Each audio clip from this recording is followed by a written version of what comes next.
நன்றி செலுத்துவோம். கர்த்தருடைய வார்த்தைகளுக்காக ஸ்தோத்திரம். இந்த லூக்கா 10ஆம் அதிகாரம் 42வது வசனம் இப்படி சொல்கிறது, தேவையானது ஒன்றே, மரியாள் தன்னை விட்டு எடுபடாத நல்ல பங்கை தெரிந்து கொண்டாள் அப்படின்னு இந்த இடத்துல மரியாளை குறித்து சொல்லப்பட்டிருக்கு. இந்த இடத்துல ரெண்டு கேரக்டர்ஸ் நாம் பார்க்கிறோம். ஒண்ணு மார்த்தாள், இன்னொருத்தர் யாரு? மரியாள். நல்லா கூடவே பேசலாமா? நான் கேட்கிற கேள்விக்கெல்லாம் டக்கு டக்குன்னு பதில் சொல்லுங்க. இதெல்லாம் நமக்கு தெரிஞ்ச வசனம் தான், நிறைய அதை குறிச்சு நம்ம தியானிச்சிருக்கிறோம். தெரிஞ்ச வசனம் தான். ஒண்ணு யாரு? மார்த்தாள், இன்னொருத்தர் யாரு?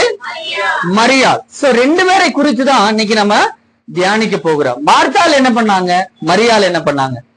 இது கடைசி காலம் அப்படின்னு இப்ப கொஞ்ச நேரத்துக்கு முன்னாடி தான் நான் சொன்னேன். இயேசுடைய வருகை மிக மிக சமீபம் அப்படின்னு நம்ம சொன்னோம். அப்போ இந்த காலத்துல சபை எப்படி இருக்கணும், சபையில இருக்கக்கூடிய விசுவாசிகள் எப்படி இருக்கணும்? இன்னைக்கு தேவனால் தெரிந்து கொள்ளப்பட்ட சபை அப்படித்தானே? நம்மள யாரு? தேவனால் தெரிந்து கொள்ளப்பட்டவர்கள். இந்த சபைக்கு வெளியில இருக்கிறவங்க எல்லாம் ஒரு மாதிரி இருக்கிறாங்க அப்படித்தானே?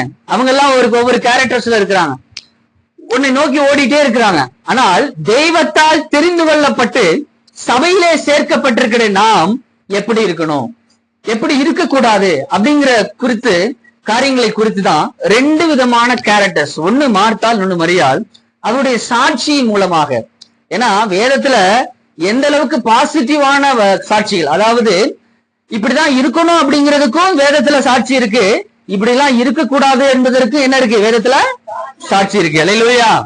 இப்ப வேதங்கிறது முழுமையான ஒன்று, ஒரு மனுஷனுடைய வாழ்க்கை. இது கிறிஸ்தவம் என்பது வெறும் மார்க்கம் அல்ல, இது ஒரு மதம் அல்ல. மற்றவர்கள் மற்றவர்கள் எப்படி ஒவ்வொரு மதத்தை பின்பற்றி கொண்டிருக்காரோ அதே போல நானும் கிறிஸ்தவத்தை பின்பற்றேன் அப்படின்னு சொல்வதற்கு இது மதம் அல்ல, இது ஒரு வழி. அல்லேலூயா. ஒரு மனுஷன் வாழ்வதற்கான வழி எதை நோக்கி அப்படின்னா பரலோக ராஜ்யத்தை நோக்கி. ஏன்னா இந்த உலகம் என்பது நமக்கு ஒரு டெம்பரவரியான வாழ்க்கை. ஆமென். எப்படிப்பட்ட வாழ்க்கை? ஒரு டெம்பரவரி. இந்த உலகம் என்பது எப்படி ஒரு ஈசல் ஒரு நாள் காலையில பூத்து சாயந்தரம் மரித்து போகிறது, அதே போல இந்த உலகத்துல நாம் வாழக்கூடிய வாழ்க்கை என்பது ஒரு 60 வருஷமோ அல்லது பலத்தின் மிகுதினால் 80 வருஷமோ இந்த உலகத்துல வாழ்க்கக்கூடிய வாழ்வு என்பது ஒரு டெம்பரவரியான வாழ்க்கை. ஆனால் நமக்குள்ள இருக்கக்கூடிய இந்த ஆத்மா எப்படிப்பட்டதுன்னா அது அழிவில்லாதது. அது ஒரு காலத்துல இந்த உலகத்தை விட்டு போகும் பொழுது அது நித்தியமாய் பரலோக ராஜ்யத்தை சுதந்திரித்துக் கொள்ள வேண்டும் என்பதற்காக தான் நாம் அத்தனை பேரும் அழைக்கப்பட்டிருக்கிறோம். அல்லேலூயா. அப்ப நாம் இப்படித்தான் வாழணும். அந்த மார்க்கெட்டை, அதாவது பரலோக ராஜ்யத்தை அடைவதற்கு ஒரு மனுஷன் இப்படித்தான் வாழ வேண்டும் என்பதற்கு சகலவிதமான சத்தியங்களையும் நம்முடைய கர்த்தர் நமக்கு வேதமாக நமக்கு கொடுத்திருக்கிறார். அல்லேலூயா. இந்த கரங்களை இந்த வேதத்தை உயர்த்தி ஒரு அல்லேலூயா சொல்லலாமா? கர்த்தர் கொடுத்த இந்த வேதத்திற்காக நாம் நன்றி செலுத்துவோம். ஆமென். அல்லேலூயா. இந்த வேதம் நம்ம கையில சேர்ந்தது அவ்வளவு ஈஸி இல்ல. எழுதப்பட்டது கிட்டத்தட்ட 4000 வருஷத்துக்கு முன்பாக, அதுவும் பழைய ஏற்பாடுலாம் கிட்டத்தட்ட 6000 வருஷத்து 5000 வருஷத்துக்கு 4000 வருஷத்துக்கு முன்னாடி எழுதப்பட்டது. புதிய ஏற்பாடு கிட்டத்தட்ட 2000 வருஷத்துக்கு முன்பாக எழுதப்பட்ட அத்தனையும் தொகுத்து கர்த்தர் நம்ம கையில கொடுத்திருக்காரு. அப்படின்னா இந்த வேதம் நம்முடைய வாழ்க்கையை நெறிப்படுத்துகிறது. நாம் இப்படிதான் வாழ வேண்டும் என்று நம்ம கற்றுக் கொடுத்திருக்கிறது. அல்லேலூயா. அப்ப நம்ம இதுல இருக்கக்கூடிய அநேக கேரக்டர்ஸ் இருக்கிறாங்க, நிறைய பரிசுத்தவான்களை குறித்து நம்ம படிக்கிறோம். அதே போல நாம் இப்படியெல்லாம் வாழக்கூடாது என்பதற்கும் அநேகர்கள் இந்த வேதத்தில் நமக்கு சாட்சியாக இருக்கிறார்கள். ஆமென். அல்லேலூயா. அப்படிப்பட்ட ரெண்டு பேரை குறித்து, மார்த்தாளை குறித்து மரியாளை குறித்து அந்த நாளில் நாம் தியானிக்க போகிறோம். அவர்கள் எந்த அளவுக்கு நம்ம வாழ்க்கை இப்படிதான் இருக்கணும் அப்படிங்கிறதுக்கு நமக்கு சாட்சியாக அமர்ந்திருக்கிறார்கள். அல்லேலூயா. முதலாவதாக இதே லூக்கா 10ஆம் அதிகாரத்துல நான் 38வது வசனத்திலிருந்தே வாசிக்கிறேன். பின்பு அவர்கள் பிரயாணமாய் போகையில், யார் அப்படின்னா இயேசு அவருடைய சீஷர்களும் ஒரு பிரயாணமா போறாங்க. அவர் ஒரு கிராமத்தில் பிரவேசித்தார். அங்கே மார்த்தாள் என்னும் பெயர் கொண்ட ஒரு ஸ்திரீ அவரை தன் வீட்டிலே ஏற்றுக்கொண்டாள். அவளுக்கு மரியாள் என்னப்பட்ட ஒரு சகோதரி இருந்தால், அவள் இயேசுவின் பாதத்தருகே உட்கார்ந்து அவருடைய வசனத்தை கேட்டுக்கொண்டிருந்தாள். மார்த்தாளோ பற்பல வேலைகளை செய்வதில் மிகவும் வருத்தம் அடைந்து அவரிடத்தில் ஆண்டவரே, நான் தனியே வேலை செய்யும்படி என் சகோதரி என்னை விட்டு வந்திருக்கிறதை குறித்து உமக்கு கவலை இல்லையா? எனக்கு உதவி செய்யும்படி அவளுக்கு சொல்லும் என்றால், இயேசு அவளுக்கு பிரதியுத்தரமாக, மார்த்தாளே மார்த்தாளே, நீ அநேக காரியங்களை குறித்து கவலைப்பட்டு கலங்குகிறாய், தேவையானது ஒன்றே, மரியாள் தன்னை விட்டு எடுபடாத நல்ல பங்கை தெரிந்து கொண்டாள். அல்லேலூயா. கரங்களை உயர்த்தி ஒரு அல்லேலூயா சொல்லுங்க. சோ இந்த இடத்துல முதல்ல சொன்ன மாதிரி மார்த்தாளை குறித்து நம்ம முதல்ல தியானிக்கிறோம். மார்த்தாள் என்ன பண்றாங்க அப்படின்னா 40வது வசனத்துல, மார்த்தாளோ பற்பல வேலைகளை செய்வதில் மிகவும் வருத்தம் அடைந்திருந்தாள். அல்லேலூயா. முதல்ல மார்த்தாள் என்ன பண்றாங்கன்னா பற்பல வேலைகளை செய்து கொண்டிருக்கிறார். நிறைய வேலை அவளுக்கு இருக்கு. இயேசு கிறிஸ்துவும் அவருடைய சீஷர்கள் வந்தது யார் வீட்டுக்குன்னா மார்த்தாள வீட்டுக்கு தான். ஆமென். மார்த்தாளுடைய வீட்டுக்கு தான் வர்றாங்க. மார்த்தாளுடைய சகோதரி தான் மரியாள். அப்ப இந்த குடும்பத்துல வந்து அவங்க கொஞ்ச நேரம் தங்கி இருந்துட்டு போக முடியாதான் வர்றாங்க. அப்ப அவர்களுக்கு விருந்து பண்றதுல ரொம்ப பிஸியா இருக்கிறது யாருன்னா அந்த மார்த்தாள். அல்லேலூயா. அப்ப அந்த வேலைகள் எல்லாம் அந்த பற்பல வேலைகள், அப்ப பற்பல வேலைகள் சொல்லப்பட்டிருக்கு. அப்ப விருந்து மாற்றம் இல்ல, இதோ நிறைய வேலையெல்லாம் செஞ்சுட்டு இருக்கா. அப்ப இந்த பற்பல வேலைகளை செய்து கொண்டிருக்கிறதுல ரொம்ப பிஸியா இருக்கிறது யாரு அப்படின்னா இந்த மார்த்தாள். அல்லேலூயா. அப்ப இன்னைக்கு கர்த்தரை அறிந்து கொண்ட நாமும் எப்படி இருக்கிறோம் அப்படின்னா பயங்கர பிஸியா இருக்கிறோம். ஆமென். நம்மள கேள்வி யாராவது கேட்டா என்ன சொல்றோம்? நான் எப்படி என்னங்க ரொம்ப பிஸிங்க. இன்னைக்கு வேதம் வாசிங்களா? இல்ல. இன்னைக்கு வந்து பிரேயர் பண்ணீங்களா? இல்ல. யாராவது ஒரு போன் பண்ணா கூட நான் என்ன இருக்கேன், ரொம்ப பிஸியா இருக்கேன். உண்மையிலேயே நம்ம வேலையே இல்லாட்டினா கூட நம்ம வந்து ஒரு பில்டப், நான் வந்து எப்படி இருக்கேன், ரொம்ப பிஸியா இருக்கேன் அப்படின்னுங்கிற ஒரு வார்த்தை ரொம்ப சரளமா இன்னைக்கு வந்து நம்ம பேசப்படக்கூடிய வார்த்தை. நம்ம இன்னைக்கு வேதத்தை வாசிக்கிறதுக்கு கூட நமக்கு நேரம் இல்ல, அல்லது ஒரு கொஞ்ச நேரம் அமர்ந்து தேவ சமூகத்துல காத்திருந்து ஜெபிப்பதற்கு நமக்கு நேரம் இல்ல.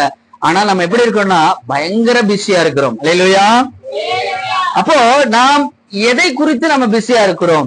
தேவையற்ற அநேக காரியங்களை செய்வதால் தேவையான நல்ல காரியங்களை செய்ய நமக்கு நேரம் கிடைக்கிறது இல்ல. உண்மையா பொய்ங்களா? உண்மையா பொய்யா?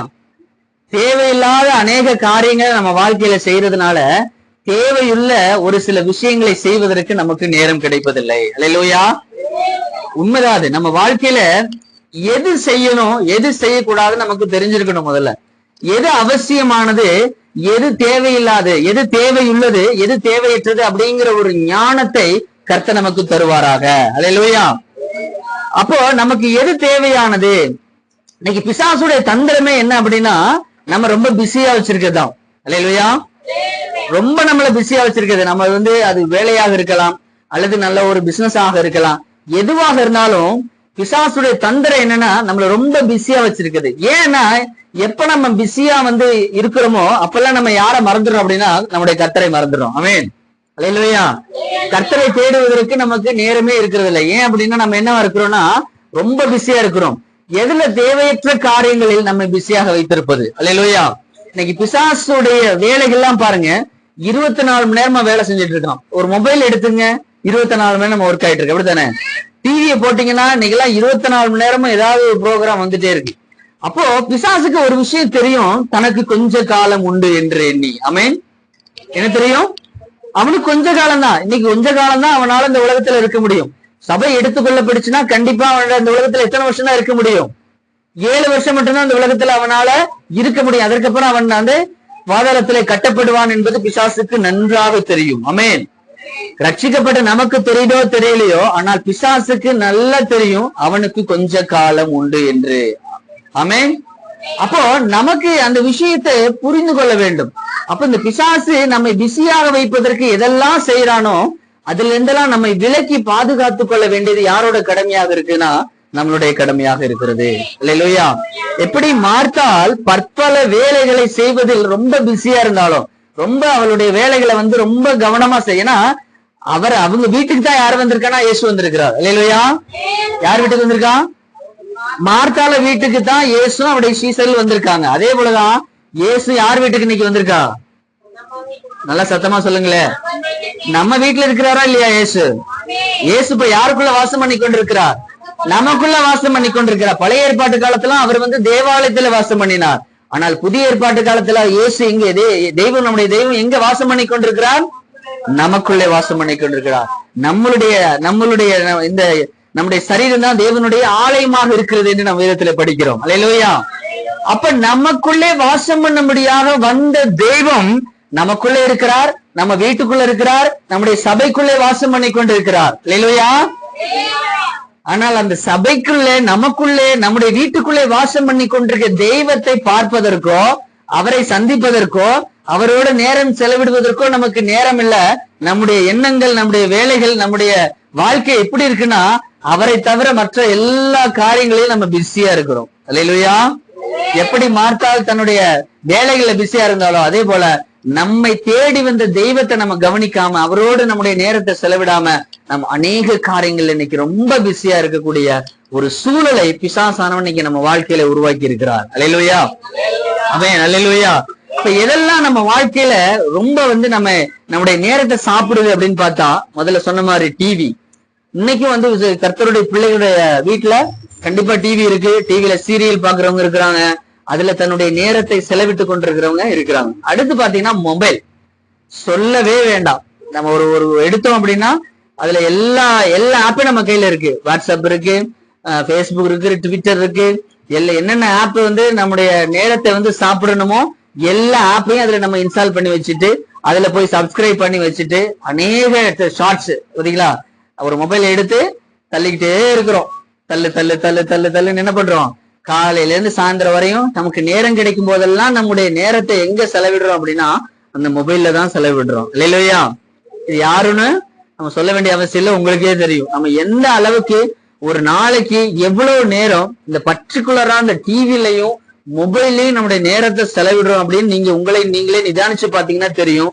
கண்டிப்பா அந்த நேரத்தை நீங்க கம்மி பண்ணி அந்த நேரத்தை நீங்க கர்த்தருக்கென்று நீங்க செலவு பண்ணாலே உங்களுடைய வாழ்க்கையில மிகப்பெரிய ஒரு மாற்றத்தை கர்த்தர் காண்பார். அல்லேலூயா. எத்தனை பேர் இது உண்மைங்க அப்படின்னு ஆமோதிக்கிறவர்கள் கைகளை உயர்த்தி ஒரு அல்லேலூயா சொல்லுங்க பார்க்கலாம். அல்லேலூயா. ஏன்னா நமக்கு காலையில எந்திரிச்ச உடனே தூங்கி எந்திரிச்ச உடனே காஃபிக்கு கை நீட்டினதெல்லாம் அந்த காலம். இப்ப எல்லாம் கை எங்கதான் போகுது, கண்ணு முழிச்ச உடனே மொபைல் தான் போகுது. அந்த மொபைலை எடுத்து அதுல யாரெல்லாம் நமக்கு மெசேஜ் அனுப்பிச்சிருக்கா, யாரெல்லாம் குட் மார்னிங் போட்டிருக்கா எல்லாத்தையும் பார்த்து அவங்களுக்கு ஒரு ரிப்ளை பண்ணிட்டு, யாரெல்லாம் நமக்கு ஷார்ட்ஸ் அனுப்பிச்சிருக்கா அதெல்லாம் எடுத்து ஓபன் பண்ணி அதெல்லாம் பார்த்ததுக்கு அப்புறம் தான் நம்ம எங்கேயே போறோம், காஃபிக்கே டம்ளர் போகுது, கைக்கு போகுது. அல்லேலூயா. சோ நம்மளுடைய நேரத்தை பிசாசு எந்த அளவுக்கு திருடணுமோ அந்த அளவுக்கு திருடிட்டு இருக்கான். அதிலிருந்து விடுபட வேண்டியது, அதிலிருந்து விடுபட்டு தெய்வத்தை நோக்கி பார்க்க வேண்டியது யாருடைய கடமையாக இருக்குன்னா நம்முடைய கடமையாக இருக்கிறது. அல்லேலூயா. ரெடியேஷமா? சோ கர்த்தருடைய சமூகத்தில் இருக்கக்கூடிய நாம் அடுத்து வேற எதுக்கெல்லாம் நம்முடைய நேரத்தை செலவிடுறோம்னா அடுத்து நண்பர்களுடைய நம்முடைய நேரத்தை அதிகமாக செலவிடுகிறோம். அல்லேலூயா. இன்னைக்கு வாலிப பசங்களா இருக்கட்டும், வாலிப பிள்ளைகளாக இருக்கட்டும், இல்ல மற்றவர்களாக இருக்கட்டும், எத்தனை வயசா இருந்தாலும் சரி நமக்குன்னு ஒரு நண்பர்கள் கூட்டம் இருக்கு. உண்மையா இல்லைங்களா? நமக்குன்னு ஒரு நண்பர்கள் கூட்டம் இருக்கு. அந்த நண்பர்களோடு நம்ம அநேக நேரங்களை வீண் விரயமாக செலவு பண்ணக்கூடிய சூழலை நம்ம பார்க்கிறோம். ஆமென். ஒண்ணுமே இல்லைனாலும் கூட்டு வச்சு உட்கார வச்சு ஒரு வெட்டி நாயம் பேசக்கூடிய சூழலை நம்ம பாக்குறோம். ஆமென். நம்ம நேரத்தை அதிகமாக செலவிடக்கூடிய நண்பர்கள், அவர்கள் சும்மா அவங்களுக்கு நேரம் இருக்காது, வேலை இருக்காது, ஆனா அவர்கள் கூட நம்மளுடைய நேரத்தை நாம் செலவிடக்கூடிய அநேக சூழலை நம்ம இன்னைக்கு பார்க்கிறோம். அல்லேலூயா. அவங்களோட சேர்ந்து ஜாலியா அரட்டை அடிச்சிட்டு இருக்கிறது, அல்லது வெளியில அவங்களோட சேர்ந்து சுத்துறது, அல்லது அவங்களோட சேர்ந்து உட்கார்ந்து உலகத்தின் காரியங்களை குறித்து பேசுறது. ரெண்டு நண்பர்கள் சேர்ந்தா என்ன பண்ணாங்க, இன்னைக்கு மூணாவது ஒரு பத்தி உட்கார்ந்து வெட்டி நாய் பேசிட்டு இருக்குது. ஒரு சபையில இருக்கட்டுமே, ஒரு சகோதரர்கள் ஒரு சகோதரிகள் இணைஞ்சு உட்கார்ந்து பேசினா கூட அவர்கள் உண்மையாக கர்த்தருடைய வார்த்தைகளை குறித்து இன்னைக்கு பேசுறவர்கள் எத்தனை பேர் இருக்கிறோம்? கர்த்தருடைய வசனம் இப்படி சொல்லுது, கர்த்தருடைய வார்த்தைகள் இன்னைக்கு ஒரு வார்த்தையை படிச்சேன், இந்த சத்தியத்தை படிச்சேன், இந்த சத்தியம் ரொம்ப அருமையா இருந்துச்சு, இப்படிப்பட்ட வெளிப்பாடை கர்த்தர் கொடுத்தார் அப்படின்னு ரெண்டு பேரும் சேர்ந்து பேசக்கூடிய காரியம் எத்தனை பேர் நம்ம கர்த்தருடைய வார்த்தைகளை குறித்து நம்ம பேசுறோம்? இல்லையா? நம்ம பேசினா மூணாவது ஒரு மனுஷனை குறித்து தான் பேசணும். அவங்க அப்படிங்க, இவங்க அப்படிங்க, அவங்க வீட்டுல எப்படி, இவங்க வீட்டுல அப்படி அப்படின்னு அடுத்தவங்களை குறித்து குறை சொல்லுவதற்கும் அவர்களை குறித்து பேசக்கூடிய காரியங்களை தான் நம்முடைய நேரத்தை பிசாசானவன் திருடி கொண்டிருக்கிறார். அல்லேலூயா. அதே போல நண்பர்கள் அப்படித்தான். பர்டிகுலரா இந்த வாலிப பசங்க வாலிப பிள்ளைகள்லாம் அவர்களோட நேரம், பெற்றோர்களோட அவர்கள் நேரம் செலவிட பார்க்கிலும் கர்த்தருடைய சமூகத்துல தங்களுடைய நேரத்தை செலவிட பார்க்கிலும் தன்னுடைய நண்பர்களோட அதிக நேரத்தை செலவிடுகிறார்கள். ஏன்னா அந்த ஏஜுக்கு தகுந்த அப்படி அந்த நேரத்தை பொழுதுபோக்கி கொண்டிருக்க அநேக நண்பர்கள் இன்னைக்கு பார்க்கிறோம். அல்லேலூயா. அவர்களோட சேர்ந்து ஜாலியா சுத்துறது, ஊர் சுத்துறது, வண்டி எடுத்துட்டு ஜாலி. ஏன்னா இன்னைக்கு பெற்றோர்கள் எல்லாம் ஈஸியா வாங்கி கொடுக்குறாங்க. 2 லட்சம் பைக்கு, 3 லட்சம் பைக் அப்படின்னு ஈஸியா வாங்கி கொடுத்துறாங்க. அந்த பைக் எடுத்துட்டு ஜாலியா சேர்ந்து சுத்துறது. இன்னைக்கு அந்த ஒரு தடவை பாத்தீங்கன்னா நடுவட்டத்துக்கு பிரேயருக்காக போயிருந்தோம். அங்க பாத்தீங்கன்னா இந்த பர்டிகுலராக இந்த ஏஜ் பசங்க ஒரு 20 இருந்து 25 பசங்க அத்தனை பேர் கையிலையும் இந்த பைக்கு, குறைஞ்ச பார்த்தா 2 லட்சம் ரூபாய் 3 லட்சம் ரூபாய் பைக்கு பின்னாடி ஒரு பசங்களை சேர்த்துக்கிட்டு ஒரு ஒரு கூட்டம், ஒரு கேங்கு, ஒரு பாத்தீங்கன்னா ஒரு 10 பைக் 20 பைக் ஒட்டு மொத்தமா பாத்தீங்கன்னா சல்லு சல்லு சல்லு இந்த மலையில ஏறும். அப்போ இன்னைக்கு தன்னுடைய நேரத்தை, இன்னைக்கு வெளியில உள்ள பசங்க தான் அப்படி இருக்கிறாங்க அப்படின்னா, கர்த்தருடைய பிள்ளைகளும் அவர்கள் இன்னைக்கு அப்படித்தான் இருக்கிறாங்க. தன்னுடைய நேரத்தை வீண் விரைய செலவு பண்ணக்கூடிய தன்னுடைய நண்பர்களோடு, அவர்களுக்கு இந்த பைக் எல்லாம் வாங்கி கொடுக்கக்கூடிய பெற்றோர்கள் இன்னைக்கு இருக்கிறாங்க. கர்த்தரை அறிந்த பிள்ளைகளும் கர்த்தருடைய பிள்ளைகளுமே அப்படிப்பட்ட காரியங்களை இன்னைக்கு தன்னுடைய பிள்ளைகளுக்கு வாங்கி கொடுக்கக்கூடிய காலம். நீ பாருங்க எத்தனை ஒரு அந்த வாலிப வயதுல இந்த பர்டிகுலர் பைக்குனால, ஏன்னா அந்த பைக்கு சாதாரணமா போகாது, குறைஞ்சபட்சம் 150cc 200cc, லைட்டா அப்படி முறுக்குன லைட்டா அப்படி திருநாளே வண்டி பைக்ல பாத்தீங்கன்னா 80 கிலோமீட்டர் 100 கிலோமீட்டர் 120 கிலோமீட்டர் ஸ்பீட்ல தான் போகும். சோ அப்படிப்பட்ட பைக்குனால எத்தனையோ ஆக்சிடென்ட்டை நம்ம பாக்குறோம். தன்னுடைய நண்பர்களோடு போயிட்டு எத்தனையோ இடத்துல விபத்துகளை சந்திக்கக்கூடிய காரியங்களை நம்ம பார்க்கிறோம். அப்போ பிசாசானவன் தன்னுடைய நேரத்தை மட்டும் திருடுறவனாக இல்ல, தன்னுடைய ஜீவனையை திருடக்கூடிய அநேக இடங்களில் அநேக சூழ்நிலைகளை இன்னைக்கு நம்ம பார்க்கிறோம். அல்லேலூயா. அப்ப நண்பர்கள் மத்தியிலே நம்முடைய நேரத்தை வீணடிக்காம அதிலிருந்து நம்மை பாதுகாத்துக் கொள்ள வேண்டியது நம்முடைய கடமையாக இருக்கிறது. அடுத்து விழாக்கள். எத்தனை பேர் பாத்தீங்க அப்படின்னா பர்டிகுலரா ஞாயிற்றுக்கிழமை தான் எங்கேயும் போயிடுவாங்க. இந்த ஒரு பொதுவா இந்த ஃபங்க்ஷன் எல்லாம் ஞாயிற்றுக்கிழமை வைப்பாங்க. ஏன் அப்படின்னா எல்லாரும் ஃப்ரீயா இருப்பாங்க, வருவாங்க அப்படின்னு. அப்ப சபைக்கு வரக்கூடிய பிள்ளைகள் அந்த நாள்ல எங்கதான் போகணும்? எங்கதான் போகணும்? அல்லேலூயா. இப்ப ஞாயிற்றுக்கிழமை ஒரு ஃபங்க்ஷன் வைக்கிறாங்கன்னு வச்சுங்க, அப்ப நம்ம ஃபங்க்ஷனுக்கு போகணுமா இல்ல சபைக்கு வரணுமா? சபைக்கு தான் வரணும். ஏன்னா கர்த்தர் தான் முதலிடம். அல்லேலூயா. இன்னைக்கு அப்படிப்பட்ட விழாக்கள் அதுல நம்ம கான்சென்ட்ரேட் பண்ணி முதல்ல நம்முடைய எண்ணம் என்னதான் வருது? பரவாயில்லைங்க, இந்த வாரம் போயிட்டா அடுத்த வாரம் நம்ம எங்க போயிடலாம், சர்ச்சுக்கு போய்க்கலாம். இந்த வாரம் விட்டா அடுத்த வாரம், அடுத்த வாரம் இல்லைன்னா அதுக்கு அடுத்த வாரம், அப்படிங்கிற ஒரு மனுஷனுக்குள்ள ஒரு மென்டாலிட்டி தான் வருதே வருது. இல்ல, கர்த்தருடைய சமூகத்தை இன்னைக்கு கண்டிப்பா போகணும் அப்படிங்கிற ஒரு எண்ணம் இன்னைக்கு அநேகர் மத்தியில இல்ல. அல்லேலூயா. கேட்டு பாத்தீங்கன்னா என்ன சொல்றாங்க? ஒரு முக்கியமான ஒரு ஃபங்க்ஷனுங்க, முக்கியமான ஒருத்தவங்க வந்திருந்தாங்க, அவங்க வீட்டுக்கு போக வேண்டிய ஆயிடுச்சு, அவங்களுடைய ஃபங்க்ஷனுக்கு போக வேண்டிய ஆயிடுச்சு. ஒரு ஒரு ஒரு சாட்சியை நான் கேள்விப்பட்டேன். ஒருத்தவங்க பாத்தீங்கன்னா ஒரு கணவன் மனைவி, அவங்களுக்கு ஒரு சின்ன குழந்தை. அந்த குழந்தைய காலையில எந்திரிக்கும் போது பாத்தீங்கன்னா அந்த குழந்தை ஏற்கனவே உடம்பு சரியில்லாம இருக்கு. அந்த குழந்தை இறந்துருது. அந்த இறந்த குழந்தைய அந்த பிணத்தை வீட்லயே வச்சுட்டு அவங்க அழைத்துக்கு வந்தாங்களாம். அல்லேலூயா.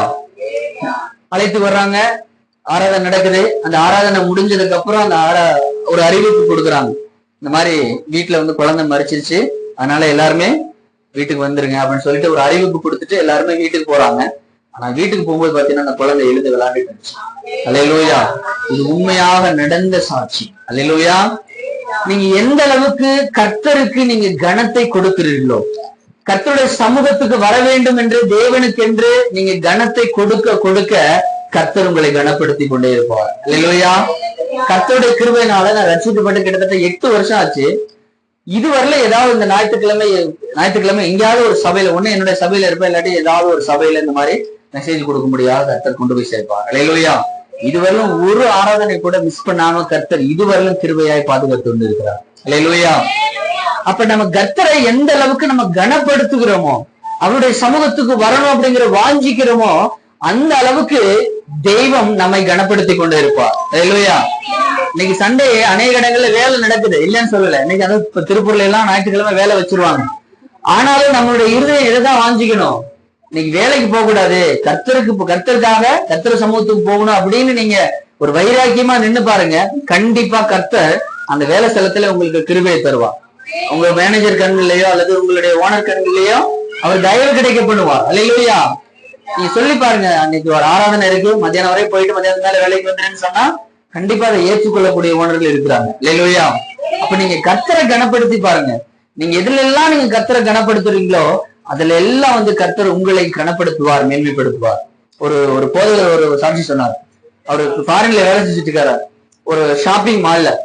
அந்த ஷாப்பிங் மால்ல பொதுவாகவே ஞாயிற்றுக்கிழமை தான் அதிக கூட்டம் இருக்கும், அப்படித்தானே? ஞாயிற்றுக்கிழமை தான் பயங்கர கூட்டமா இருக்கும். அப்போ அவர் சேர்க்கும் போதே அவர் சொல்றாரு, நீ வேலைக்கு நீங்க ஜாயின் பண்ற, ஆனா ஞாயிற்றுக்கிழமை கண்டிப்பா வேலை உண்டு, இடையில ஒரு நாள் லீவ் எடுத்துக்கலாம் அப்படிங்கிறாரு. அவர் சொன்னாராம், இல்ல நான் கண்டிப்பா ஞாயிற்றுக்கிழமை எனக்கு லீவ் வேணும் அப்படின்னு இருக்காரு. உடனே சொல்லிருக்காரு, இல்ல நீ ஞாயிற்றுக்கிழமை லீவ் எடுக்கிறதா இருந்தா நான் உனக்கு வேலையே தரமாட்டேன் அப்படின்ட்டாரு. பரவாயில்ல, எனக்கு வேலையே வேண்டாம்னு சொல்லி போயிட்டாரு. அப்ப கூப்பிட்டுருக்காரு, இங்க வா, ஏன்னா ஞாயிற்றுக்கிழமை போய் ஊர் சுத்துறதுக்காக ஒரு வேலையை வேணான்ட்டு போறிய அப்படின்னு சொல்லி கேட்டாராம். இல்ல நான் ஊர் சுத்துறதுக்காக நான் போகல, நான் தெய்வத்தை ஆராதிப்பதற்காக ஞாயிற்றுக்கிழமை நான் ஆராதனைக்கு போகணும், அதனாலதான் லீவ் கேட்கறேன் அப்படின்னு சொன்னாராம். சரி பரவாயில்ல, உனக்கு நான் ஞாயிற்றுக்கிழமை லீவு தரேன், நீ லீவ் எடுத்துக்கோன்னு சொல்லி வெளில சேர்த்துக்காரோம். அல்லேலூயா. இதுவும் ஒரு உண்மையான சாட்சி. ஆமென். ஒரு போதகர் சொன்ன சாட்சி. அல்லேலூயா. அப்ப நீங்க கர்த்தருக்கு என்று வைராக்கியம் பாராட்டுங்க, உங்களை சகலவற்றையும் கர்த்தர் ஆசீர்வாதமாக மாற்றுவார். சகலவற்றை எல்லா காரியங்களிலும். நீங்க அதான் வேதம் சொல்லுது, கொஞ்சத்துல உண்மையான இருக்கிறவனை கர்த்தர் அநேகத்துல அதிபதியாக வைப்பார். அல்லேலூயா. கொஞ்ச காரியங்கள்ல, சின்ன சின்ன விஷயங்கள்ல நீங்க கர்த்தருக்கு உண்மையாக, கர்த்தருக்கு நீங்க அவரை கனப்படுத்த சகலவற்றிலும் கர்த்தர் உங்களை மேன்மையாக வைப்பார் என்று வேதம் நமக்கு சொல்கிறது. அல்லேலூயா. அடுத்து பாத்தீங்கன்னா, தவறான பழக்க வழக்கங்கள், தவறான நண்பர்களோடு, தவறான பழக்க வழக்கத்தில் இருக்கக்கூடியவர்கள் தங்களுடைய நேரத்தை வீணடிக்கக்கூடிய ஒரு சூழலை நம்ம பார்க்கிறோம். ஆமென். அல்லேலூயா. அவர்களோட உட்கார்ந்து தேவையில்லாம உட்கார்ந்து மணிக்கணக்கில் உட்கார்ந்து சாட் பண்றது, அவங்களோட உட்கார்ந்து போன்ல பேசிட்டு இருக்கிறது, அவர்களுக்காக வெயிட் பண்றது, இது மாதிரி கர்த்தருடைய பிள்ளைகள் தன்னுடைய நேரத்தை இது போன்ற தவறான பழக்க வழக்கங்களில வீணடிக்கக்கூடிய சூழலை இன்னைக்கு அநேக இடங்களில் நம்ம பார்க்கிறோம். அல்லேலூயா. ஏன் அப்படிப்பட்ட பழக்க வழக்கம் நமக்கு தேவையா? நம்ம கர்த்தர் எப்படிப்பட்டவரா இருக்கிறான்னு படிச்சோம். அவர் பரிசுத்தரா இருக்கிறார். அப்ப நானும் எப்படிப்பட்டவனா இருக்கணும்? பரிசுத்தமானதா இருக்கணும். அப்ப நான் என்னுடைய நேரத்தை மற்றவர்களுக்காக செலவிடணும்னா அதுல ஒரு பிரயோஜனம் இருக்கணும். அவர்களுக்காக ஜெபிக்கலாம், அவர்களுக்காக அவருடைய ஏதாவது ஒரு பிரச்சனை அவர்களுக்காக கூட நிக்கலாம். அதை விட்டுட்டு அவர்கள் அவர்களோட உட்கார்ந்து சேட் பண்ணிட்டு இருக்குது, போன்ல உட்கார்ந்து அவர்கள் மணிக்கணக்கா பேசிட்டு இருக்குது, இது போல தன்னுடைய நேரத்தை வீணடிக்கக்கூடியவர்கள் கர்த்தருக்கு விரோதமான காரியங்களை செய்கிறார்கள். அல்லேலூயா. அப்போ இது போன்ற தங்களுடைய நேரங்களை வீண் விரைய செலவு பண்ணக்கூடிய அனைவர்கள் அவர்களுக்கு என்ன இருக்காதுன்னா, கண்டிப்பாக தேவ சமூகத்தில் காத்திருப்பதற்கும், தேவனுடைய வார்த்தைகளை படிப்பதற்கும், வசனங்களை படிப்பதற்கும், தியானிப்பதற்கும், தேவ சமூகத்தில ஒப்பு கொடுத்து தேவனுடைய சமூகத்தில காத்திருப்பதற்கு நேரம் என்னவே பண்ணாது. கண்டிப்பா பத்தவே பத்தாது. அவர்கள் எவ்வளவுதான் அவர்கள் இப்படிப்பட்ட காரியங்கள் அவருடைய நேரம் போயிடுச்சுன்னா அவங்க எங்க இப்ப தேவ சமூகத்துல காத்திருப்பது? அப்ப நேரத்தை வீண் விரைய செய்வது கர்த்தருக்கு அருவருப்பான காரியம். இன்னும் பாத்தீங்கன்னா ஒரு சில பேர் தன்னுடைய வேலை அல்லது படிப்பை இன்னைக்கு விக்கிரகமாக வைத்திருக்கக்கூடியவர்கள் இருக்கிறாங்க. தேவனுக்கென்று நேரத்தை ஒதுக்காம, நீ பர்டிகுலரா இந்த 10th +2 படிக்கிற பிள்ளைகள்லாம் அவர்கள் படிப்பு தான் இன்னைக்கு இப்ப ஆராதனைக்கு வராம ஸ்கூலுக்கு அனுப்பக்கூடிய அநேக பெற்றோர்கள் உண்டு. அவர்கள் கர்த்தருடைய பிள்ளைகளா தான் இருப்பாங்க. ஏன் ஒரு சில பாஸ்டர்ஸே அந்த மாதிரி பண்றாங்க.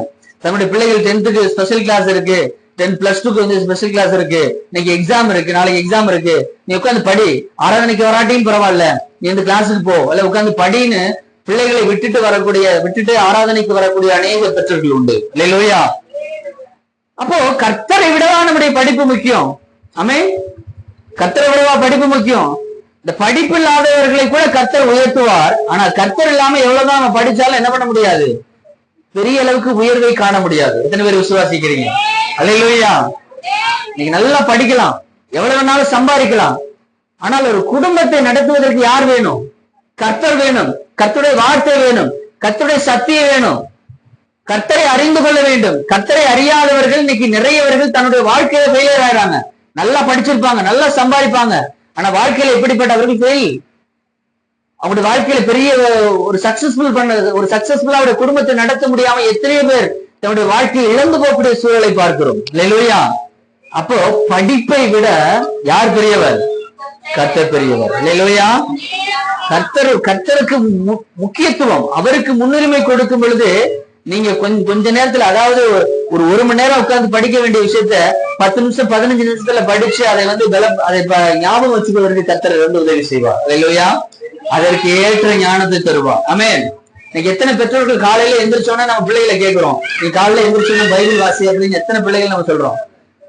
காலையில எந்திரிச்சோன்னா புக் எடுத்து படின்னு நம்ம சொல்ற பெற்றோர்கள் உண்டு. ஆனால் பைபிள் எடுத்து படின்னு எத்தனை பெற்றோர்கள் நம்ம பிள்ளைகளுக்கு நம்ம சொல்றோம்?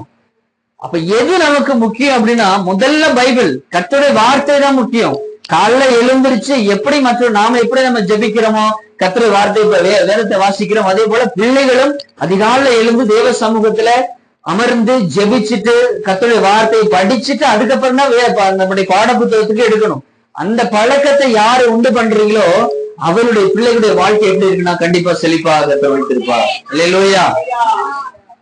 டீச்சர்ல உங்க பிள்ளைகள் என்ன படிக்கணும்னு நம்ம டிசைட் பண்றோம், ஆனா அந்த பிள்ளைக்கு என்ன படிக்கணுங்கிறது கர்த்தர் டிசைட் பண்ணார்னா அவருக்கு தான் தெரியும் அந்த நம்ம படிக்கக்கூடிய பாடம் அவர்களுக்கு எதிர்காலத்துக்கு உதவி செய்யுமா, உதவி செய்யாது. அல்லேலூயா.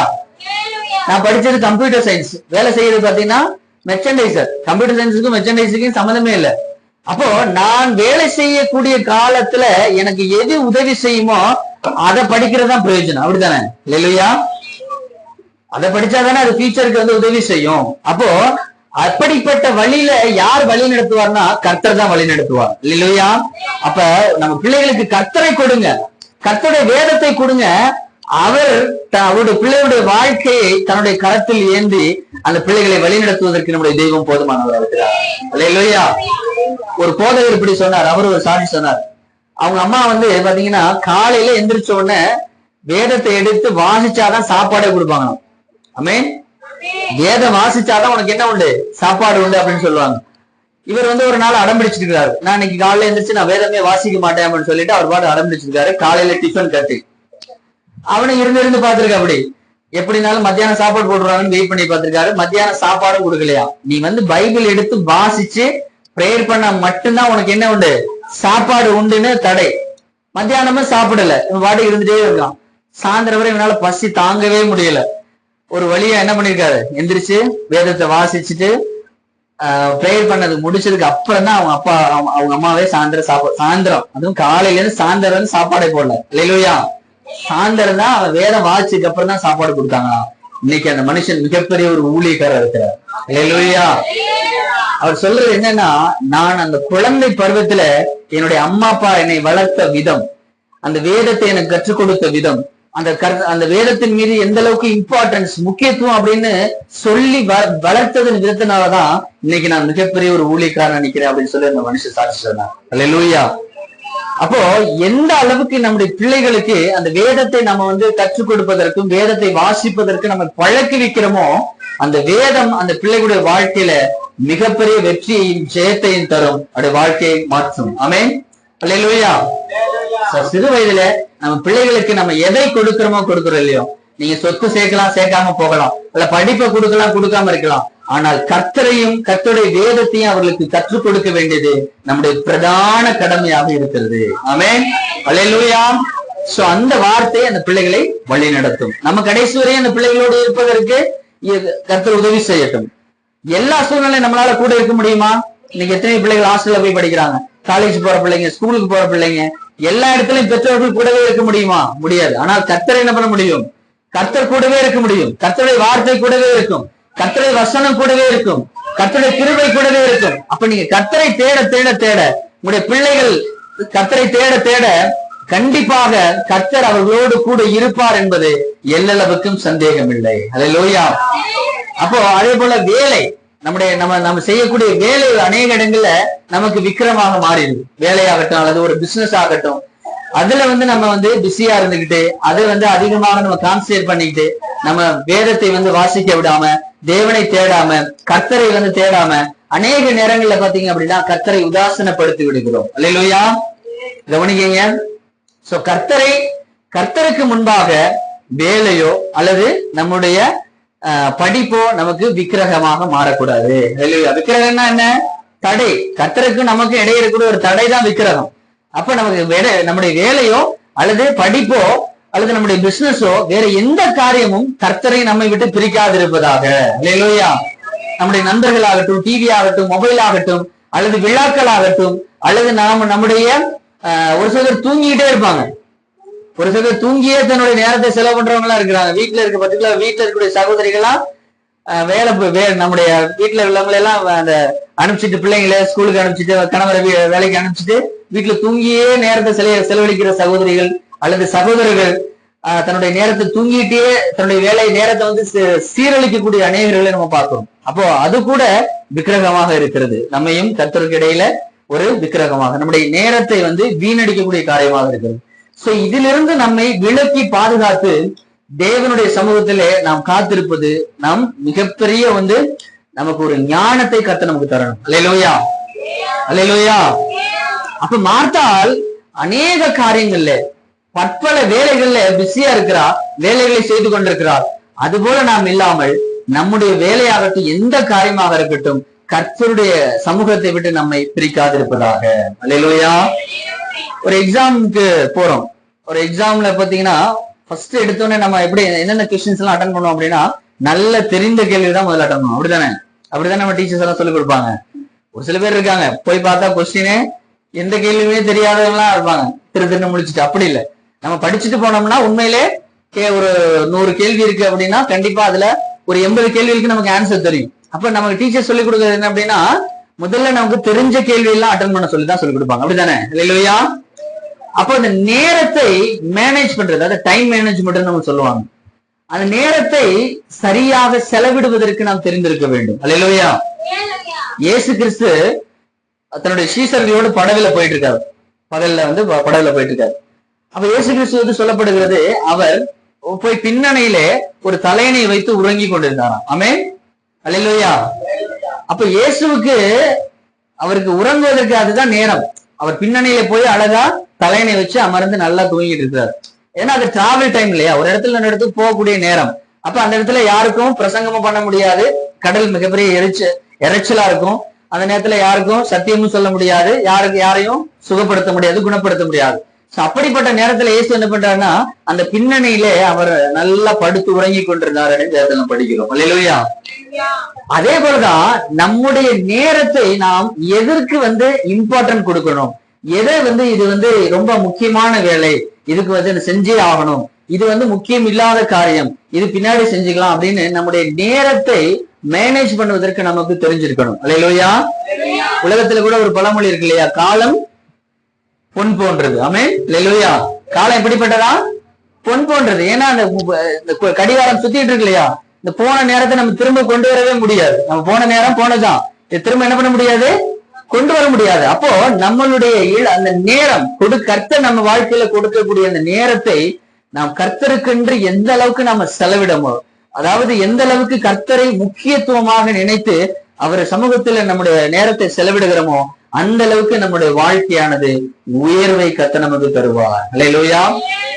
ஒரு காலம் வரப்போகிறது, கர்த்தரை தொழுது கொள்ள முடியாத ஒரு காலம், வேதம் எல்லாம் நம்முடைய கையில் இல்லாம போகக்கூடிய ஒரு காலம், அல்லது இந்த சபையெல்லாம் இல்லாம போகக்கூடிய ஒரு காலம், கர்த்தரை துதிப்பதற்கும் ஆராதிப்பதற்கு நமக்கு ஒரு சூழ்நிலை இல்லாத ஒரு காலம், ஒரு காலம் என்று வரப்போகிறது. அல்லேலூயா. அப்ப அந்த காலத்துல நினைச்சா கூட ஜெபிக்க முடியாது, நினைச்சா கூட வேதத்தை வாசிக்க முடியாது, நினைச்சா கூட தேவ சமூகத்துல உங்களால காத்திருக்க முடியாது. அப்படிப்பட்ட ஒரு பொல்லாத காலம் வரப்போகுது என்று நம்முடைய வேதம் நமக்கு கற்றுக் கொடுக்கிறது. அல்லேலூயா. அப்போ இருக்கக்கூடிய காலத்துல, இருக்கக்கூடிய நேரத்துல எந்த அளவுக்கு நம்மளால வேதத்தை படிக்க முடியுமோ, சத்தியத்தை உள்வாங்கிக் கொள்ள முடியுமோ, சத்தியத்தை மேய்ந்து கொள்ள முடியுமோ, அந்த அளவுக்கு சத்தியத்தை மேய்ந்து கொள்கிறவர்களாக, சத்தியத்தை உள்வாங்கிக் கொள்கிறவர்களாக, அதிகமாக தேவ சமூகத்தில காத்திருந்து ஜெபிக்கிறவர்களாக நாம் காணப்படும் பொழுது கர்த்தர் நம்ம வாழ்க்கையில மிகப்பெரிய ஆசீர்வாதத்தையும் பலத்தையும் தருவதற்கு நம்முடைய தெய்வம் போதுமானவராக இருக்கிறார். அல்லேலூயா. அல்லேலூயா. அடுத்து வேதம் சொல்லுகிறது அதே வசனத்துல 11வது வசனத்துல, லூக்கா 10ஆம் அதிகாரம் 40வது வசனத்துல, மார்த்தாலோ பற்பல வேலைகளை செய்வதில் மிகவும் வருத்தம் அடைந்திருந்தாள் என்று படிக்கிறோம். ஆமென். என்ன படித்தாலாம்?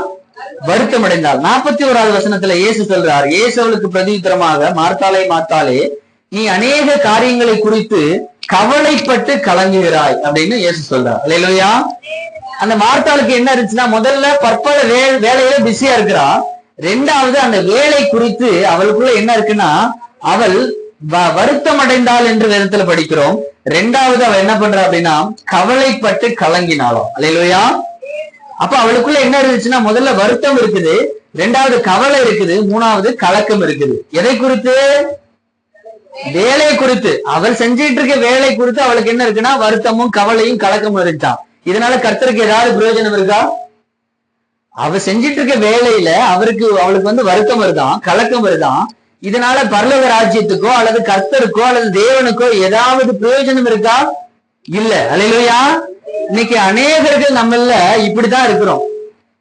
எதுக்கு கவலைப்படணும்னே நமக்கு விவசாயம் இல்ல. எதை குறித்து நாம கவலைப்படணும், எதை குறித்து நம்ம கலக்கம் அடையணும், எதை குறித்து நம்ம ரொம்ப ஃபீல் பண்ணணும் அப்படிங்கிற எண்ணம் இல்லாம எதுக்கெல்லாம் நம்ம வாழ்க்கையில கவலைப்படக்கூடாதோ, வேதம் சொல்லுகிறது, நீ கவலைப்படுறதுனால என்ன பண்ண முடியாது, ஒரு மூலம் உன்னுடைய சரீரத்துல கூட்டவும் முடியாது, குறைக்க முடியாது. அது உண்மையா போய்ங்களா? உண்மை. அல்லேலூயா. அப்போ நம்ம உலகத்துல கர்த்தருக்கு சம்பந்தம் இல்லாத அநேக காரியங்களை செஞ்சுட்டு அதை குறித்து நாம எப்படிப்பட்டவர்களா இருக்கும்னா கவலைப்படுகிறவர்களாகவும் கலக்கமுடையவர்களாகவும் வருத்தப்படுகிறவர்களாகவும் நாம் காணப்படுகிறோம். இல்லையா? இன்னைக்கு அநேக வருத்தம் எதை குறித்து இருக்கு? ரொம்ப சோகமா இருக்கிறவங்களை கேட்டு பாருங்க, சபையில இருக்கிறவங்கள, எதை குறித்து நீங்க ரொம்ப கவலையா இருக்கிறீங்க, வருத்தமா இருக்கிறீங்க அப்படின்னா, ஐயோ ஆத்துமாக்களே சந்திக்க முடியலைங்க, ஆத்துமாக்களை ரட்சிப்புக்கு நேரா நடத்த முடியலைங்க, ஐயோ இயேசு சீக்கிரம் வரப்போறாருங்க, எனக்கு ரொம்ப கஷ்டமா இருக்குங்க, வருத்தமா இருக்குங்க, நான் எப்படியாவது நான் வந்து எப்படியாவது பல்லவுக்கு போகணுங்க, இதை குறித்தா வருத்தப்படுறாங்க? இல்ல, இந்த உலகத்தின் காரியத்தை குறித்தா நமக்கு அநேக வருத்தங்கள் உண்டு. இல்லையா? வீடு கட்ட முடியல, பிள்ளைக்கு ஃபீஸ் கட்ட முடியல, ஒரு வாகனம் வாங்க முடியல, அல்லது ஒரு பிசினஸ் பண்ண முடியல, வேலை ஸ்தலத்துக்கு போனா அவன் மேனேஜர் திட்டுறான், சூப்பர்வைசர் திட்டுறான், ஃபீஸ் சரியா தைக்கல அப்படின்னா அங்க வரக்கூடிய ஃபீஸ் திட்டுறான் அப்படின்னு நம்முடைய வருத்தம் எல்லாம், நம்முடைய மனசுக்குள்ள இருக்கக்கூடிய போராட்டம் எல்லாம், நமக்குள்ள வரக்கூடிய அப்படிப்பட்ட வருத்தம் எல்லாம் எதை குறித்து இருக்குன்னா இன்னைக்கு உலகத்தின் காரியங்களை குறித்தே இருக்கிறது. எத்தனை பேர் புரியுது? அல்லேலூயா. நம்முடைய சிந்தனை, நம்முடைய வருத்தம், எனக்குள்ள இருக்கக்கூடிய அந்த கவலை, எனக்குள்ள இருக்கக்கூடிய கலக்கம் எதை குறித்து இருக்குன்னா இன்னைக்கு பரலோக ராஜ்யத்தை குறித்து ஒருவருக்கும் கலக்கம் இல்ல. பரலோக இயேசு சீக்கிரமே வரப்போகிறாரே. அநேக ஆத்துமாக்கள் இன்னைக்கு பாருங்க, இன்னைக்கு எத்தனை ஆத்துமாக்கள் இன்னைக்கு வந்து தவறான வழியில இருக்கிறாங்க, பாவத்தின் அடிமைத்தனத்தில் இருக்கிறாங்க, விக்கிரங்களை வணங்கி கொண்டிருக்கிறாங்க. ஒருத்தருக்கு யாருக்காவது ஒரு வைராக்கியம் இருக்கா?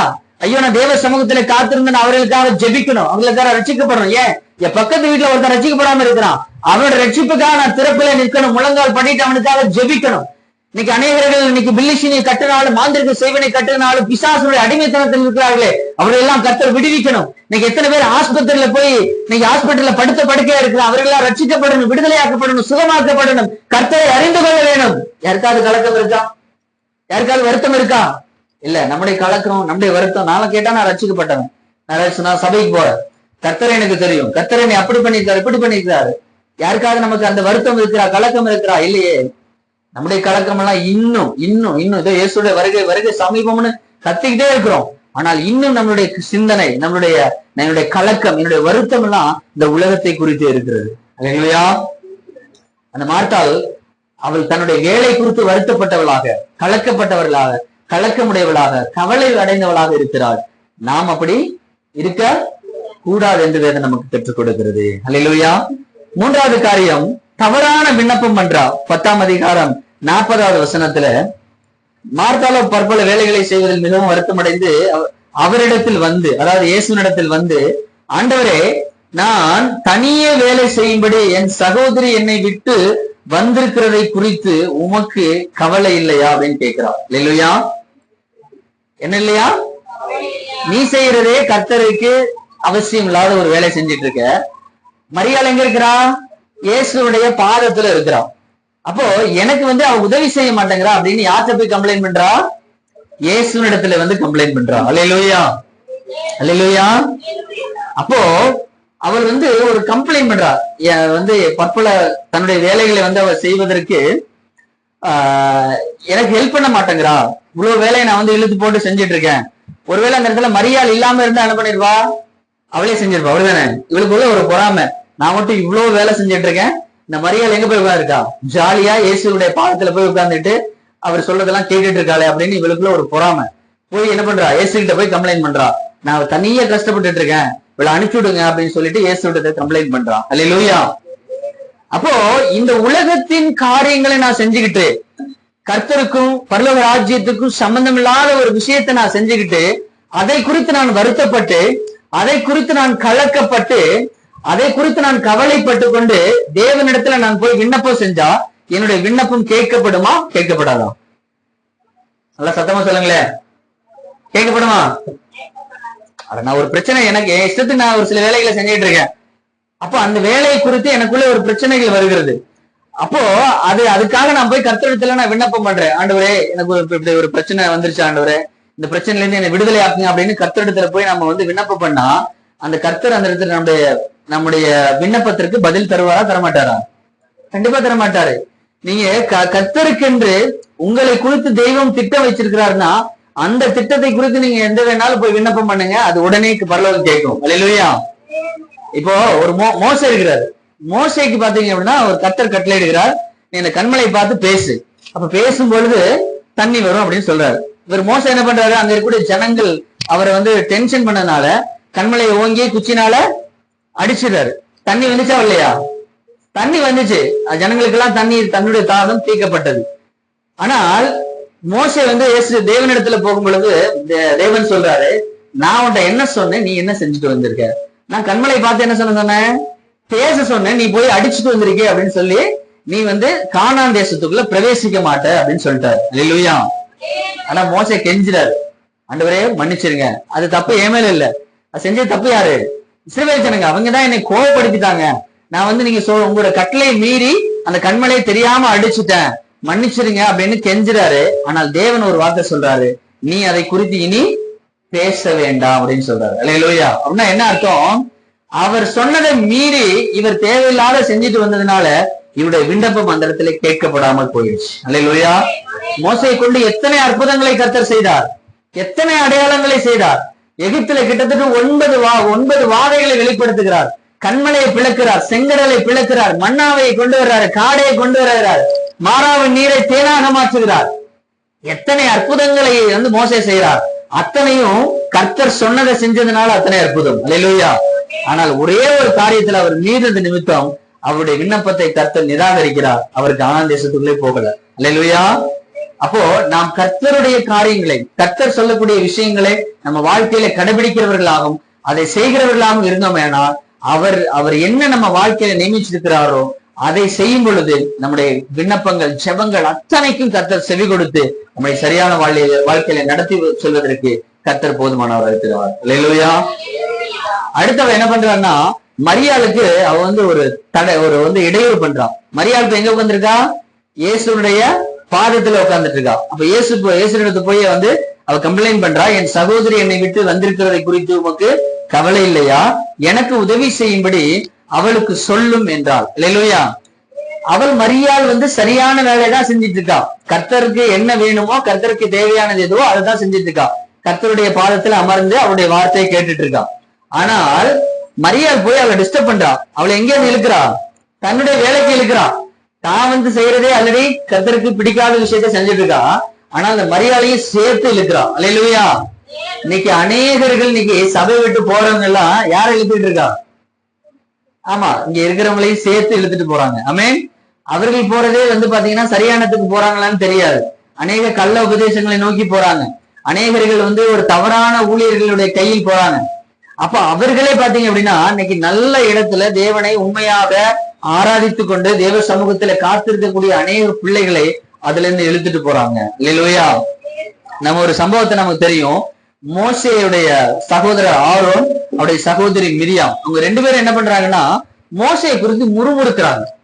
மோசே உண்மையிலே ஒரு ஸ்திரீயை கல்யாணம் பண்றாங்க. அவர் யாரு அப்படின்னா எத்தியோப்பிய பெண்ணை வந்து அவங்க கல்யாணம் பண்றாரு. அதை குறித்து அவங்க முறுமுறுக்கிறாங்க. அடுத்து பாத்தீங்கன்னா தேவன் இவர் மூலம் மட்டும்தான் பேசுவாரா, ஏன் நம்ம மூலமா பேச மாட்டாரா அப்படின்னு மோசையை குறித்து முறுமுறுக்கிறாங்க. இல்லையா?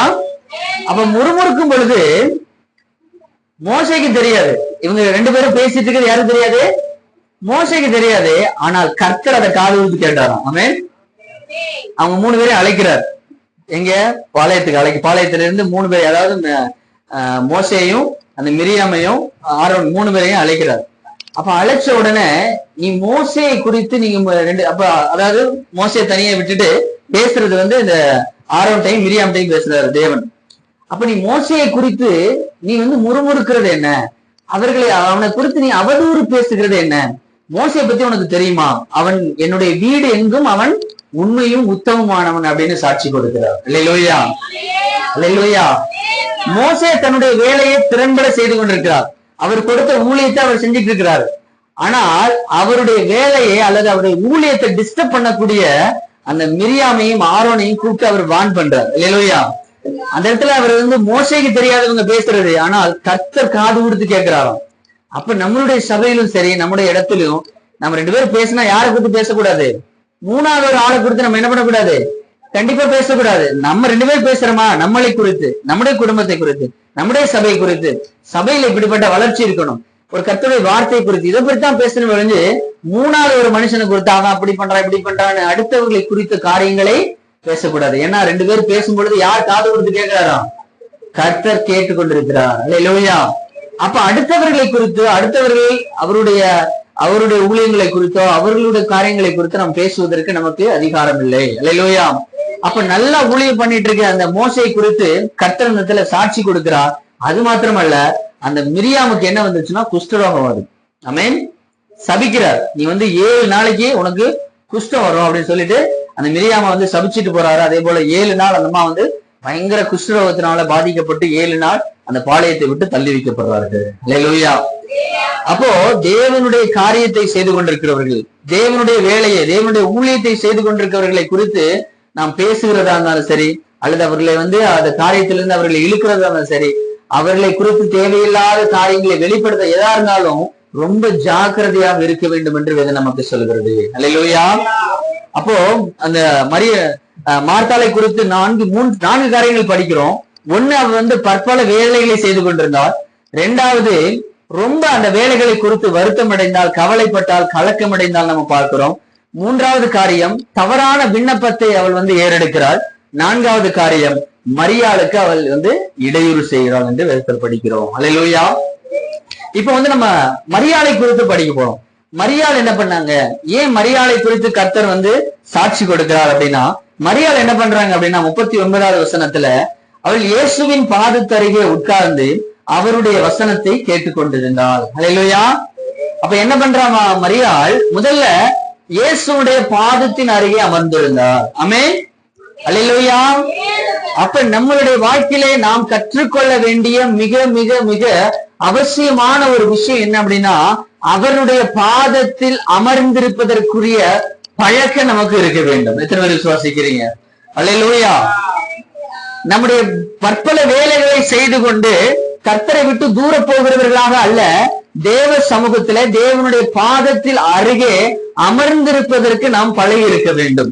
நமக்கு எவ்வளவு வேலை வேணாலும் இருக்கலாம், என்ன காரியம் இருந்தாலும் இருக்கலாம், அதிகாலையில் எழுந்து 1 மணி நேரம் தேவ சமூகத்திலே காத்திருந்து ஜெபிக்கிறவர்களாக, வேதத்தை வாசிக்கிறவர்களாக நாம் காணப்படுவோமே ஆனால் நம்முடைய வாழ்க்கை மிகப்பெரிய உயர்வுக்கு நேராக போகும். அல்லேலூயா.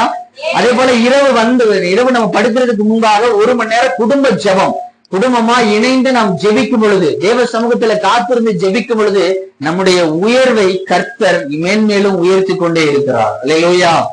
அப்ப அவளுடைய நல்ல ஒரு பழக்கத்தை பாருங்க. இயேசுடைய பாதத்து அருகே அமர்ந்திருந்தார். 2வது, இயேசுடைய வார்த்தைகளை, வசனத்தை கேட்டுக்கொண்டிருந்த வசனத்துல படிக்கிறோம். அல்லேலூயா. சும்மா நான் இயேசுடைய பாதத்துல அமர்ந்திருந்தா மட்டும் பத்தாது, அவருடைய வசனத்தை கேட்கிறவர்களாக நாம் இருக்க வேண்டும். ஆமென். கர்த்தருடைய வார்த்தை நம்ம கேட்கிறவர்களாக, வசனத்தை கேட்கிறவர்களாக, வசனத்தை படிக்கிறவர்களாக, வசனத்தை தியானிக்கிறவர்களாக. ஏன்னா வசனம் தான் நம்மளுடைய வாழ்க்கையை பலப்படுத்தும், வசனம் தான் நம்முடைய வாழ்க்கையை சீர்படுத்தும். வசனத்தை பற்றி சொல்லப்படுகிறது, அது நமக்கு தேவ பலனா இருக்கிறது, அவருக்கு நமது ஆவியின் பட்டயமாக இருக்கிறது வேற நமக்கு சொல்கிறது. அல்லேலூயா. அந்த ஆவியின் பட்டயத்தை கொண்டு இன்னைக்கு அநேக காரியங்களை நாம் ஜெயிக்க வேண்டி இருக்கிறது. அப்ப இந்த வசனத்தை நம்ம இயேசுடைய பாதத்தில் அமர்ந்திருக்கிறவர்களாக மாத்திரமல்ல, அந்த வசனத்தை கேட்கிறவர்களாக நாம் இருக்க வேண்டும். அல்லேலூயா. அப்ப நம்ம வசனத்துல, அந்த வசனம் நம்ம வாழ்க்கையை என்னென்னலாம் செய்யுது அப்படின்னா, நம்ம வாழ்க்கையை சீர்படுத்துகிறது, நம்ம வாழ்க்கையை சிறப்படுத்துகிறது, நம்ம வாழ்க்கையில ஜெயத்தை தருகிறது. அது மாத்திரமல்ல, நம்மை குறித்த காரியங்களை, அநேக காரியங்களை நம்ம வார்த்தையானது நம்ம வெளிப்படுத்துகிறது. அல்லேலூயா. ஏதாவது ஒரு காரியத்தை குறித்து நம்ம பாதத்தில், தேவ பாதத்துல உட்கார்ந்து ஜெபிக்கும் பொழுது கர்த்தர் இந்த வசனத்தின் மூலமா நம்மளோட பேசுகிறார். உண்மையா போறீங்களா? கண்டிப்பா நம்மளோட பேசுவார். இது நம்முடைய எதிர்காலத்தை குறித்து கர்த்தர் பேசுவார். நம்முடைய எதிர்கால திட்டத்தை குறித்து கர்த்தர் நமக்கு வெளிப்படுத்துவார். அல்லேலூயா. ஏதாவது ஒரு குழப்பத்தோடு உட்கார்ந்துருக்கீங்கன்னா கர்த்தர் அந்த வார்த்தை மூலமா நமக்கு தீர்வை கொடுப்பார். அல்லேலூயா. அநேக நமக்கு இந்த பாதையில போறதா, இந்த பாதையில போறதா அப்படின்னு நமக்கு ஒரே குழப்பமா இருக்கும். இது செய்யலாமா, செய்யக்கூடாது அப்படிங்கிற ஒரு யோசனை இருக்கும். அப்ப எல்லா விஷயங்களுக்கும் தீர்வு எங்க இருக்குன்னா தேவனுடைய பாதப்படியில் இருக்கிறது. அல்லேலூயா. கர்த்தருடைய வார்த்தையில் இருக்கிறது. அப்ப தேவனுடைய பாதத்திலே அமர்ந்து கர்த்தருடைய வார்த்தைகளை படிக்கும் பொழுது, ஜெபிக்கும் பொழுது, தியானிக்கும் பொழுது நம்முடைய வாழ்க்கையில் இருக்கக்கூடிய சகலவற்றையும் கர்த்தர் நன்மையாக மாற்றுகிறார். அல்லேலூயா. நம்முடைய எதிர்காலை குறித்து திட்டங்களையும் தரிசனங்களையும் கர்த்தர் தருகிறார். நீ இப்படிதான் நடக்கணும்னு கர்த்தர் நம்முடைய கண்களை வைத்து ஆலோசனை சொல்கிறார். நம்முடைய பிள்ளைகளை குறித்த காரியங்களை வெளிப்படுத்துகிறார். நம்முடைய வேலை குறித்து, பிசினஸை குறித்து, சபையை குறித்து எல்லா காரியங்களுடைய வெளிப்பாடுகளை நம்ம எங்க பெற்றுக்கொள்ள முடியும்னா தேவ சமூகத்திலே பெற்றுக்கொள்ள முடியும். அல்லேலூயா. அதனாலதான் அந்த மரியாளை குறித்து வேதம் இயேசு சொல்லுகிறார், தேவையானது ஒன்றே, மரியாள் தன்னை விட்டு எடுபடாத நல்ல பங்கை தெரிந்து கொண்டாள் என்று வேதம் சொல்லுகிறது. அல்லேலூயா. தேவையானது ஒன்றுதான். இதோ இயேசுடைய வருகை சமீபம். நமக்கு தேவையானதெல்லாம் ஒன்றுதான். எடுபடாத நல்ல பங்கு எது அப்படின்னா, தேவ சமூகத்துல நாம் பெற்றுக்கொண்ட அந்த வார்த்தை. அல்லேலூயா. தேவ சமூகத்துல காத்திருந்து அவர் மூலமாக கர்த்தரை எத்தனை பேர் நம்ம இன்னைக்கு கர்த்தருடைய அவருடைய குரலை நம்ம கேட்கிறோம். எத்தனை பேர் நம்ம கேட்கிறோம்? ரட்சிக்கப்பட்ட 5 வருஷம் 10 வருஷம் 20 வருஷம் ஆச்சு. எத்தனை பேர் அவரை முகமுகமா தரிசிக்கிறோம்? எத்தனை பேர் அவருடைய குரலை கேட்கிறோம்? தேவ சமூகத்துல எத்தனை பேர் நம்ம காத்திருந்து வசனங்களை பெற்றுக் கொள்கிறோம்? எத்தனை பேர் கர்த்தருடைய வார்த்தையை அவருடைய உத்தரவை கர்த்தருடைய சமூகத்திலே காத்திருந்து பெற்றுக் கொள்கிறோம்? அந்த பழக்கம் இன்னைக்கு இன்னும் நமக்கு வரமாட்டேங்குது. அப்போ எடுபடாத நல்ல பங்குங்கிறது எது அப்படின்னா கர்த்தருடைய வார்த்தை. அல்லேலூயா. அந்த எடுபடாத நல்ல பங்கை பெற்றுக்கொள்ள. எடுபடாதுன்னா என்ன? அந்த வசனம் நம்மை விட்டு நீங்காது. நாம் பெற்றுக்கொண்ட வார்த்தை நம்ம விட்டு விலகி போகாது. அல்லேலூயா. எடுபடாத நல்ல பங்கு யாராலும் எடுத்து போட முடியாது. இந்த பிசாசுனால எடுத்து போட முடியாது. நம்ம வாழ்க்கையில ஒரு ஆசீர்வாதம் வருது, அதை பிசாசு திருடி கொள்ள முடியும். அல்லேலூயா. நம்ம வாழ்க்கையில வரக்கூடிய ஒரு பிசினஸையோ அல்லது ஒரு வேலையோ, நம்ம வாழ்க்கையில வரக்கூடிய ஒரு ஆசீர்வாதத்தை பிசாசுனால திருடி கொள்ள முடியும். ஆனால் நாம் பெற்றுக்கொண்ட அந்த வார்த்தையோ வசனத்தையோ கர்த்தருடைய சத்தியத்தையோ ஒரு நாளும் பிசாசானால திருட முடியாது. அல்லேலூயா. இன்னைக்கு உலகத்துல கூட ஒரு மனுஷனால நமக்கு இடையூறு பண்ண முடியும். நம் ஊழியத்துல இடையூறு பண்ண முடியும். நம் செல்லக்கூடிய பாதையில தடை பண்ண முடியும். அநேக காரியங்கள் நம்ம வாழ்க்கையில தடையாக கொண்டவருடைய சத்துருவாக எழும்பி நிற்க முடியும். ஏன் நம்ம சொத்து பத்தல அல்லது ஏதோ ஒரு விஷயத்துல நமக்கு தடையாக நிற்க முடியும். ஆனால் நாம் பெற்றுக்கொண்ட தேவ சமூகத்தில காத்திருந்து பெற்றுக்கொண்ட வசனத்தையோ வார்த்தைகளையோ சத்தியத்தையும் இந்த உலகத்தில் இருக்கக்கூடிய மனுஷனாலும் அல்ல சத்ருவனாலும் அல்ல யாராலும் தடை செய்ய முடியாது. அதுதான் எடுபடாத நல்ல பங்கு. அல்லேலூயா. இந்த உலகத்தினாலும் சரி பிசாசினாலும் எடுக்க முடியாத திருட முடியாத நல்ல பங்கை யார் தெரிந்து கொண்டால் நாம் இந்த மரியாள் தெரிந்து கொண்டார். அல்லேலூயா. தேவையானது ஒன்றே, அதுதான் இந்த காலத்துக்கு நமக்கு தேவை. அல்லேலூயா. நம்ம வாழ்க்கைக்கு எது தேவை? இந்த கடைசி காலத்துக்கு எது நமக்கு தேவை? பரலோக ராஜ்யத்துக்கு நான் செல்வதற்கு எது எனக்கு தேவை? நான் ரட்சிக்கப்படுவதற்கு எது எனக்கு தேவை? என் குடும்பத்திற்கு எது தேவைன்னா கர்த்தருடைய சமூகத்துல நாம் பெற்றுக்கொண்ட அந்த வார்த்தையும் வசனமும் சத்தியமுமே. அல்லேலூயா. அதை பெற்றுக்கொள்ளும் பொழுது அது பிசாசினால் எடுத்துக்கொள்ளப்பட முடியாது. இந்த உலகத்திற்கு இந்த கடைசி காலத்துக்கு தேவையான ஒன்று என்று இயேசு கிறிஸ்து இந்த வார்த்தைகள் மூலமாக இந்த வசனத்தின் மூலமாக நமக்கு தெளிவுபடுத்துகிறார்.